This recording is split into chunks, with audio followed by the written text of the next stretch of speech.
రేవంత్ రెడ్డి చంద్రబాబు నాయుడు శిష్యుడు కాదు, కేసీఆర్ శిష్యుడని ఎంపీ అరవింద్ వ్యాఖ్యానించారు. ఆంధ్ర సీఎం చంద్రబాబు నాయుడు రైతులకు ఉపయోగకరమైన పథకాలను తెస్తుంటే ఇటు తెలంగాణ సీఎం రేవంత్ రెడ్డి రైతులకు శాపంగా మారాడని ఆరోపించారు. నిజామాబాద్ జిల్లా ఇందల్వాయి మండలంలోని గన్నారం తదితర గ్రామాల్లో ప్రభుత్వ ధాన్యం కొనుగోలు కేంద్రాన్ని ఎంపీ అరవింద్ సందర్శించారు.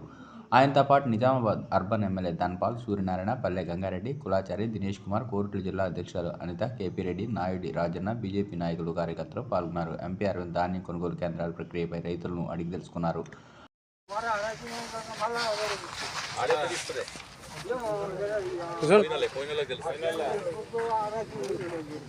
రైస్ మిల్ సంగతి తెలియదు కానీ ఇక్కడ మాత్రం కిలోన్నర తీస్తున్నారు. బోనస్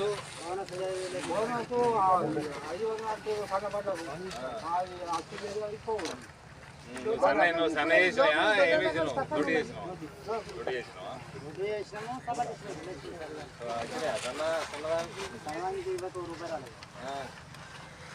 కిలోన్నర బస్తకి కిలో మీడియా మిత్రులు ఎన్నరా ఇస్తున్నాడా బోనస్? కాంగ్రెస్ వాడు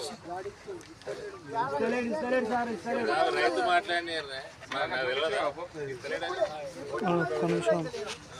అనంతరం మీడియాతో ఎంపీ మాట్లాడుతూ రేవంత్ రెడ్డి ప్రభుత్వం కేసీఆర్ ప్రభుత్వంలానే కల్పిస్తుందని, సీఎం రేవంత్ రెడ్డి మీ గురువు చంద్రబాబు నాయుడు చేస్తున్న అభివృద్ధిని చూసి ఆయనలాగా పనిచేయాలని సూచించారు. కాంగ్రెస్ ప్రభుత్వం రైతుకు వ్యతిరేకంగా పనిచేస్తుందని, రేవంత్ రెడ్డి రైతులకు బోనస్, రైతు భరోసా ఎక్కడా అని ప్రశ్నించారు. రేవంత్ రెడ్డి చంద్రబాబు నాయుడు శిష్యుడు అనుకున్నా కానీ కేసీఆర్ శిష్యుడిగా వ్యవహరిస్తున్నారని, బారాసా ప్రభుత్వంలో రైతులు ఎన్ని ఇబ్బందులు పడ్డారో ఇప్పుడు కూడా రైతులకు అవే ఇబ్బందులు ఎదురవుతున్నాయని, ఇప్పటికైనా రేవంత్ రెడ్డి తన తీరు మార్చుకోవాలని హెచ్చరించారు. గత 4 సంవత్సరాలుగా మత్తు పదార్థాల స్వీకరణపై రేవంత్ రెడ్డి, కేటీఆర్ పరస్పర ఆరోపణలు చేస్తున్నారని, ఆరోపణలు మానుకుని రాష్ట్రంలో డ్రగ్స్పై నిఘా పెంచాలని సీఎం రేవంత్ రెడ్డికి హితవు పలికారు.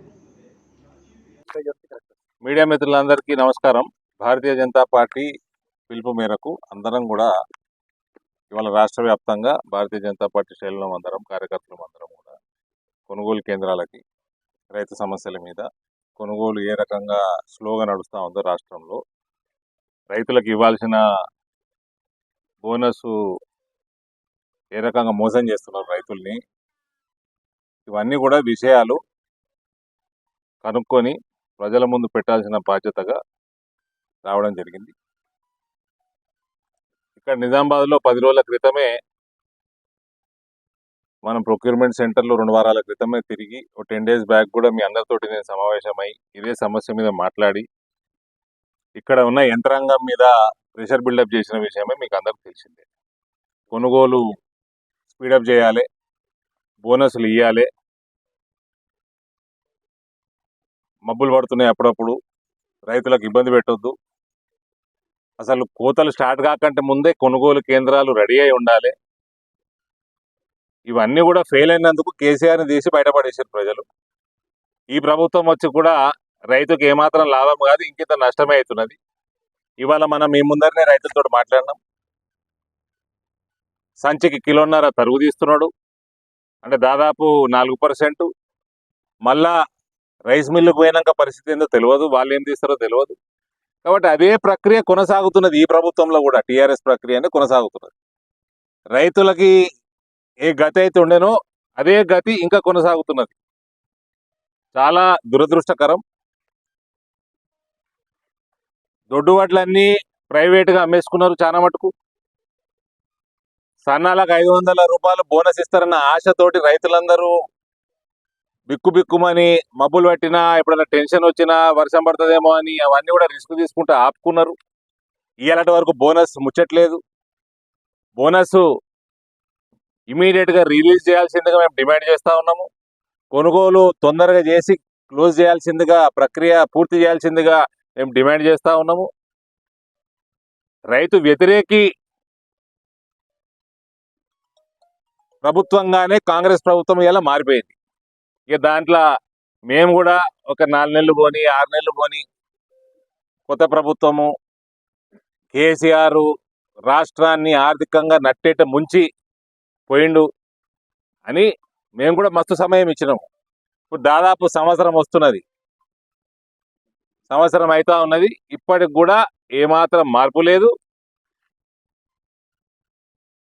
పెనం మీదకి వెళ్ళి పొయ్యిల పడ్డట్టున్నది కథ రైతులది, ప్రభుత్వం మారి. ఒకవైపేమో మేమందరం ఏమనుకుంటామండి, మీడియా మిత్రులు మీరందరూ, రేవంత్ రెడ్డి అంటే పాత తెలుగుదేశం ఆయన చంద్రబాబు నాయుడు శిష్యుడు అనుకుంటాం. అంతేనా? చంద్రబాబు నాయుడు గారు నిన్న అతిపెద్ద డీల్ ఒకటే సంస్థతోటి 500 కంప్రెస్డ్ బయోగ్యాస్ ప్లాంట్స్ డీలు ఉట్టి రిలయన్స్ సంస్థతోటి సంతకం పెట్టిండు. 65,000 కోట్ల ఇన్వెస్ట్మెంట్ అది ఒక రిలయన్స్ సంస్థ. వేస్ట్ ల్యాండ్స్ ఏదైతే వేస్ట్ భూములు ఉంటాయో ఆ భూములలో పెడతారు. క్లీన్ ఎనర్జీ కోసము ఈ బయోగ్యాస్ ప్లాంట్స్ ఆయన ప్రమోట్ చేస్తున్నాడు. ఆయన టార్గెట్ సుమారు 10 లక్షల కోట్ల ఇన్వెస్ట్మెంట్ క్లీన్ ఎనర్జీ మీద ఆంధ్రప్రదేశ్లో రావాలని. అందులో మొట్టమొదటిది 65,000 కోట్లు డీల్ సైన్ చేసిండు. దీంతో 2.5 లక్షల ఉద్యోగాలు వస్తాయి, రైతులకి బెనిఫిట్ అవుతుంది. అయితే బయోగ్యాస్ ప్లాంట్స్లో ఇదంతా అగ్రికల్చర్ రెసిడ్యూ, ఫుడ్ వేస్ట్, ఇవన్నీ కూడా దీని ద్వారా ఎనర్జీ ప్రొడ్యూస్ అవుతుంది, రైతులకి అదనపు ఇన్కమ్ అవుతుంది. దాదాపు రైతులు సంపాదించే దానికంటే 30,000 రూపాయలు అదనంగా రైతులకి మేలు జరుగుతుంది. రిలయన్స్ సంస్థ గుజరాత్ బయట అతిపెద్ద ఇన్వెస్ట్మెంట్ ఇది బయోగ్యాస్ ఫీల్డ్, రిన్యూవబుల్ ఎనర్జీలో, క్లీన్ ఎనర్జీలో. ఒకవైపు ఏమో మీ గురువుగారేమో రైతులకి ఇంత బ్రహ్మాండంగా చేసుకుంటా ముందు చూపుతోటి ఆయన వచ్చి 4 నెలలు కాలే, నువ్వు వచ్చి సంవత్సరం అవుతున్నది, ఆయన అటుపోతుంటే నీదేమో వెనకపోతున్నది బండి. రేవంత్, నువ్వు చంద్రబాబు నాయుడు శిష్యుడువా కేసీఆర్ శిష్యుడువా అని పెద్ద క్వశ్చన్ మార్క్ తయారైంది ఇప్పుడు.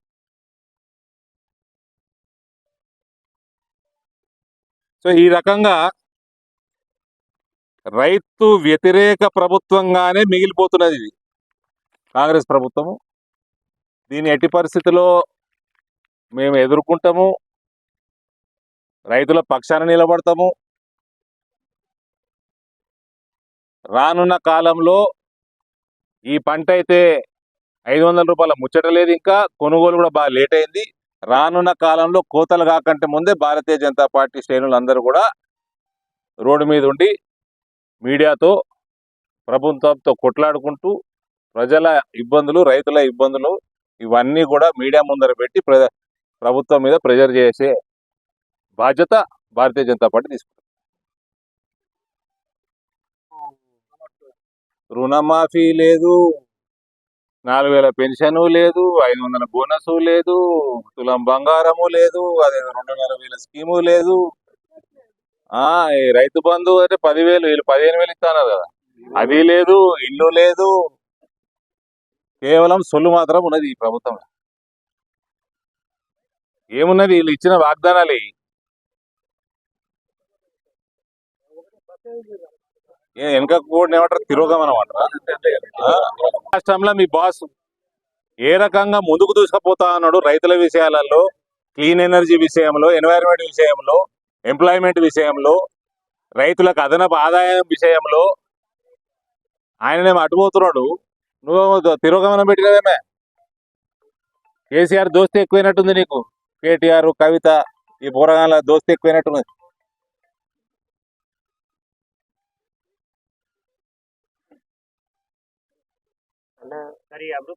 ఈ కేటీఆర్, మా మిత్రుడు బలి అడిగినావు, మంచి ప్రశ్న అడిగినావు. ఈ కేటీఆర్ మొన్న ఢిల్లీకి పోయాడు. ఏంటికి పోయిండో తెలియదు. సాధారణంగా మనం ఏదైనా ఊరికి పోతే దిగంగానే ఇంటి వాళ్ళకి ఫోన్ చేస్తాం.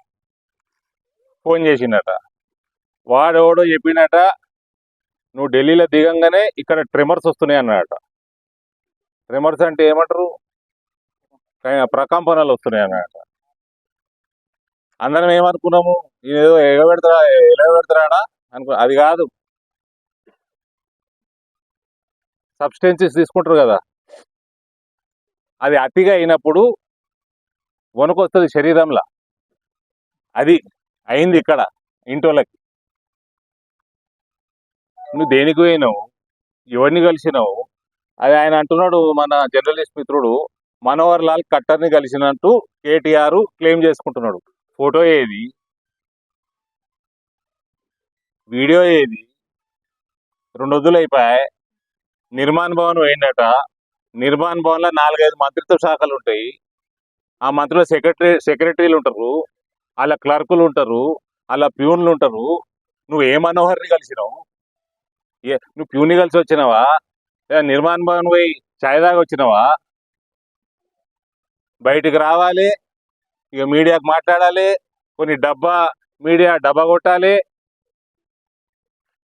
అయినా నువ్వు మాట్లాడిన అది స్కామ్ కింద అది 3.5 నెలల కింద అసెంబ్లీలో భారతీయ జనతా పార్టీ ఫ్లోర్ లీడర్ మహేశ్వర్ రెడ్డి ఎప్పుడో మాట్లాడాడు, ఎప్పుడో ప్రభుత్వం ముందర పెట్టింది.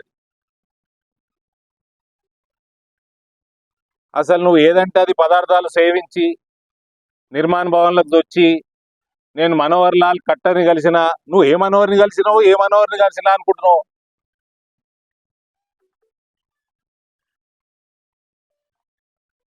ఫోటో లేదు, వీడియో లేదు, పాత స్టోరీ. మహేశ్వర్ రెడ్డి 3.5 నెలల కింద మాట్లాడిన స్టోరీ వచ్చేవో తమాషాలు చేస్తున్నాడు. ఇది పదార్థాలు సేవన తక్కువ చేయి, నీ చుట్టాలకు తక్కువ చేయమని చెప్పు. అప్పుడు ప్రకంపనలు తగ్గుతాయి శరీరంలో.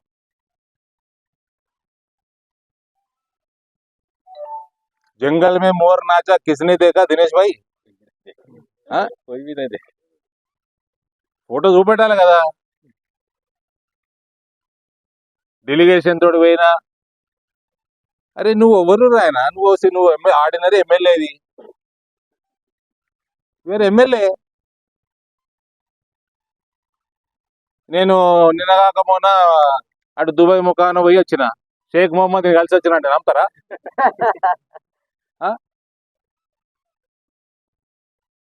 మా దోస్త్ అమెరికాలో ఉంటాడు, అటు రోజు ట్రంప్ను కలుస్తాడు, నమ్ముతావా? నువ్వు నిర్మాణ భవన్ పోయినా ఎవటి కలిసినావు, ఏం చేసి వచ్చినావు? ప్రకంపనలు అంటారు, ప్రకంపనలు. మత్తు పదార్థాల సేవన తక్కువ చేయాలి రాష్ట్రంలో. రేవంత్ రెడ్డి దృష్టి పెట్టాలి. మళ్ళా ఆ రాజపాకాల పార్టీలో కేటీఆర్ ఉన్నాడా లేదా, వచ్చిపోయిందా లేదా? రేవంత్ కూడా కొన్ని విషయాలు ఎందుకు వదిలేస్తున్నాడు? అక్కడ వచ్చిపోతే కేటీఆర్ కూడా టెస్ట్ చేయాలి. అవునే కేటీఆర్, ఇంతగానం ఎందుకు మాటలు? నీ జుట్టు ఇచ్చే రాదు టెస్టింగ్కి? నువ్వు రేవంత్ ఎప్పటి నుంచి పెట్టుకుంటారు మీరు ఛాలెంజ్లు? ఎన్నేళ్ళే? అవును, మీడియా మిత్రులు 4-5 ఏళ్ళ నుంచి. అవునా? ఆయననేమో అంటాడు, ఈయననేమో అంటాడు, కానీ ఏళ్ళటి వరకు టెస్టింగ్ అయితే లేదు. ఒకటి జుట్టు ఇస్తా అని ఛాలెంజ్ చేసిండు, జుట్టు ఇస్తలేడు.